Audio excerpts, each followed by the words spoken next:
फजर की सुन्नतों के बारे में बात चल रही थी। अब फजर की सुन्नतें कहाँ और किस जगह अदा करनी हैं, उसमें से कुछ शक्लें हैं। पहले तो ये है कि तमाम सुन्नतों में जो ज़्यादा ताकीद आई है वो फजर की सुन्नतों की ताकीद है, यानी सुन्नत मुअक्कदा। हदीस शरीफ में खैर मिन दुनिया व मा फिहा कि सुबह की सुन्नतें अल्लाह के नबी को इतनी महबूब हैं कि दुनिया में जो कुछ भी है उससे ज़्यादा महबूब नबी अलैहिस्सलाम को दो सुन्नतें पढ़ना थी सुबह के। अब पहली शक्ल तो ये है कि सुबह की सुन्नतों का एहतमाम इंसान घर से करके आए, यानी फ़जर की आज़ान हो चुकी है तो घर से एहतमाम करके सुन्नत घर में पढ़ ले और फ़जर की नमाज बाजमात आके मस्जिद में अदा कर ले। किताबों में आता है कि जो सुन्नतों का एहतमाम घर में करता है, यानी सुबह की सुन्नत का एहतमाम घर करता है, अल्लाह पाक उसको 3 इनाम देते हैं। अब पहला इनाम क्या है? फरमाएं कि पहला इनाम यह कि घर के तमाम झगड़े अल्लाह पाक ख़त्म फरमा देते हैं। आज जो घरों में ऊंच नीचे है, ये भी वजह है घर में जो सुन्नत का एहतमाम करता है सुबह की सुन्नत का, तो फरमाया कि घरों के झगड़े अल्लाह पाक ख़त्म फरमा देते हैं। दूसरा इनाम यह कि रिज़्क़ की कुशादगी अल्लाह ताला फरमाते हैं। अब रिज़्क़ की कुशादगी में तमाम चीज़ें आ जाती हैं, जितने भी रिज़्क़ के साथ अटैच हैं, कारोबार का मसला है, जॉब का मसला है, कोई मुलाजमत का मसला है, कोई भी मसाइल है, रिज़्क़ के मतलाशी है, तो फरमाया कि रिज़्क़ के मसले अल्लाह पाक दूर फरमा देंगे, रिज़्क़ उसका कुशादा अता फरमाएंगे। और तीसरा ये फरमाया कि जब अल्लाह पाक उसको मौत देंगे तो ईमान की हालत में उसका ख़ात्मा भी ईमान ख़ात्मा बिल खैर होगा। ये 3 इनाम अल्लाह पाक उसको अता फरमाते हैं कि जो घर से सुन्नत का एहतमाम करके आता है, फ़जर की सुन्नतें। ये पहली शक्ल है। अब दूसरी शक्ल ये है कि एक बंदा आया है, उसने घर में सुन्नत नहीं पढ़ी, अब मस्जिद में आ गया है, अब यहाँ पे वो सुन्नत अदा कर रहा है, लेकिन अब फ़र्ज़ जमात नहीं हो रही, यानी अब जमात का टाइम नहीं है, फ़र्ज़ का टाइम बाकी है। अब वो सुन्नत को मस्जिद के हाल में अदा कर सकता है, यानी ये मस्जिद का हाल है। अब चूँकि सुबह को टाइम है 5:40, अब वो शख्स ऐसे वक्त में दाखिल हुआ है, 5:35 में दाखिल हुआ है, 5 मिनट बाकी हैं। अब यानी इमाम साहब ने जमात नहीं कराई, अब जमात से पहले पहले वो मस्जिद के हाल में सुन्नत को अदा कर सकता है। लेकिन अब ये पहली शक्ल है, ये दूसरी शक्ल है।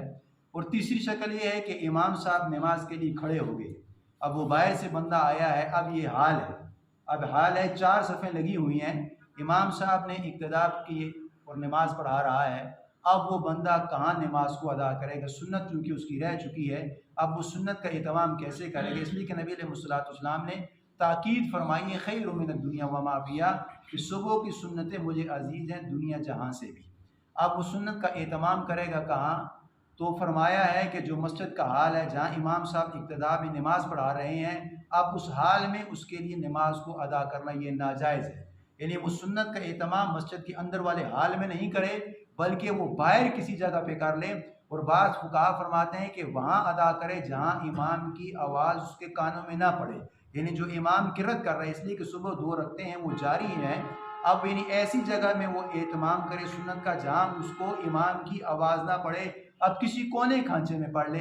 लेकिन तीसरी शक्ल ये है कि एक मस्जिद का एक ही हाल है, उसका बरामदा नहीं है, अब एक ही हाल है, वहीं नमाज पढ़नी है, वहीं सुन्नतें पढ़नी है, वहीं नफल पढ़नी है, तो बाज़ फुक़हा फरमाते हैं कि फिर वो सुन्नत को छोड़ दे और फ़र्ज़ में लग जाए, फ़र्ज़ नमाज के एहतमाम कर ले, वो सुन्नतों की क़ज़ा इशराक़ के बाद कर ले। ये तीसरी शक्ल है। और चौथी शक्ल फुक़हा कुछ गुंजाइश फरमाते हैं कि वो किसी कोने खांचे में नमाज पढ़ ले, इसलिए कि जगह नहीं है तो वो किसी साइड पे नमाज पढ़ सकता है। ये वो जगह है कि जहाँ पे जगह कम है उस जगह तो पढ़ सकता है, लेकिन जहाँ जगह कुशादा है तो फुक़हा फरमाते हैं कि वो फिर बाहर वाले हाल में दाएं बाएं नमाज पढ़ ले, बल्कि जिस जगह हाल में नमाज अदा हो रही है वहाँ पे वो सुन्नतों का एहतमाम नहीं करे, ये वहाँ पे सुन्नत का अदा करना उसके लिए नाजायज़ है, यानी वो किसी दूसरी जगह अदा करेगा।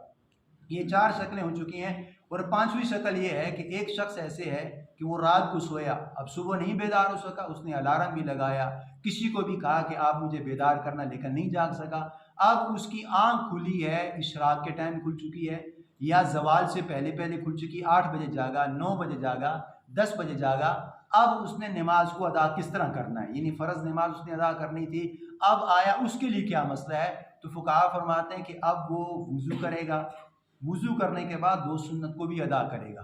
आप कहेंगे सुन्नतों की कज़ा नहीं है, लेकिन वही बात आ गई है कि अल्लाह के नबी को सुबह की सुन्नतें ज़्यादा अजीज़ थी, और सब सुन्नतों में जो ताकीद सुन्नत मुअक्कदा की है, सब सुन्नतों में से ज़्यादा ताकीद वाली सुन्नतें ये फजर की सुन्नतें हैं। तो फुक़हा फरमाते हैं कि वो वज़ू करेगा, गुस्ल की हाजत है गुस्ल कर ले, वज़ू की हाजत है वज़ू कर ले। अब वो नमाज को इस तरह अदा करेगा जिस तरह उसने नमाज इमाम के साथ नमाज अदा करनी थी या उठ के अदा करनी थी। अब उसको बाद में टाइम मिला या बाद में जागा वो बेदार हुआ, इशराक के बाद उसकी आँख खुली, 7 बजे 8 बजे आँख खुली है, तो वो पहले सुन्नत को अदा करेगा, उसकी कज़ा करेगा, और फिर फ़र्ज़ की भी कज़ा करेगा।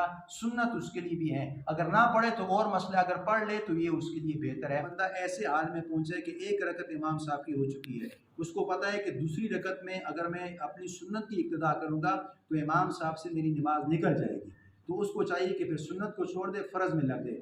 और दूसरी सूरत यह है कि उसको मालूम है कि अभी नमाज खड़ी हुई है, अभी इमाम साहब पहली रकत में है, तो मैं कायदा जो आखिर वाला कायदा है दूसरी तहियात से पहले पहले नमाज में दाखिल हो जाऊँगा, तो उसके लिए फिर बेहतर है कि वो सुन्नत का एहतमाम कर ले, सुन्नत को पढ़ के फिर इमाम के साथ मिल जाए। लेकिन अगर वक्त नहीं मिला इसलिए कि इमाम के साथ उसकी नमाज नहीं मिल सकती, वो इमाम के साथ नमाज में शामिल नहीं हो सकता, तो फिर वो सुन्नत को छोड़ दे, फ़र्ज़ नमाज के एहतमाम कर ले, फिर सुन्नत को उसी तरह अदा करेगा इशराकी नमाज के।